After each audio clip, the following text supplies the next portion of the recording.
So the business cycle refers to the national fluctuations in economic activity over time. It moves through four main stages showing the rise and fall in GDP, employment, production, and consumer spending. So its illustration is expansion, peak, recession, then slow recovery, and vice versa.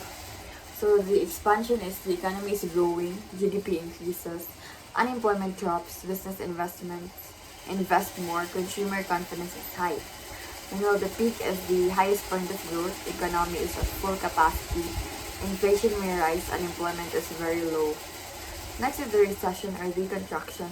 GDP falls for at least 2 consecutive quarters, unemployment rises, consumer spending drops, business profit falls, and then lastly the lowest point of the cycle, economy hits bottom, unemployment peaks, sets the stage for recovery. Recovery is the early phase of expansion after through investment and consumer confidence return. So specific example for each stage is expansion.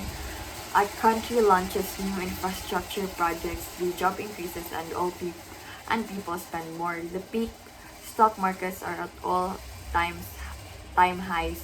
Inflation begins to increase. Recession, COVID-19 in 2020 lead to global job losses and businesses closures. Next is the throw. After the pandemic recession, economies hit bottom before stimulus packages were introduced. Recovery as the country starts to reopen, businesses rebound, and hiring resumes. What is balance of payments? So balance of payments is the record of all economic transactions between one country and the rest of the world during a specific period. It is like a financial diary of a country that tracks money coming in and going out due to trade, investment, foreign aid, and more. If a country exports more than it imports, it has BOP surplus. If it imports more, it has BOP deficit.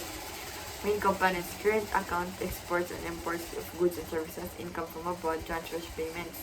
Capital, financial account, foreign investments, loans, foreign currency reserves. Sample problem.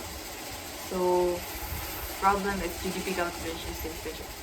The country of Econoland had the following data of the year: household consumption 500 billion, government spending 200 billion, business investment 150 billion, export 100 billion, imports to 120 billion. So the formula is the C, consumption plus investment plus government spending plus the net export. So you just have to add the 500 billion, 150 billion, 200 billion, then you minus the 100 billion with 120 billion. So if you calculate it all, you're gonna have 830 billion for the GDP.